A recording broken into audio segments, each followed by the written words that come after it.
श्री विश्वकर्मस्तुति।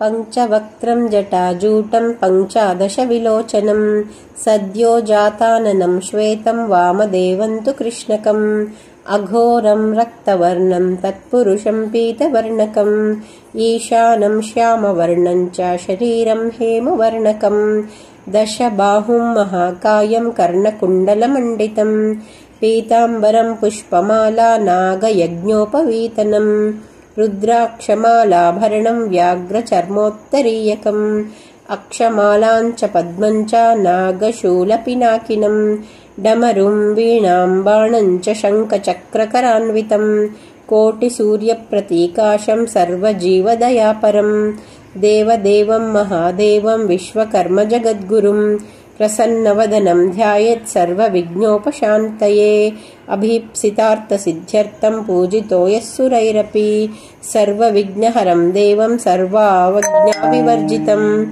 आहुं प्रजानां भक्तानामत्यन्तं भक्तिपूर्वकं सृजन्तं विश्वकर्माणां नमो ब्रह्महिताय च।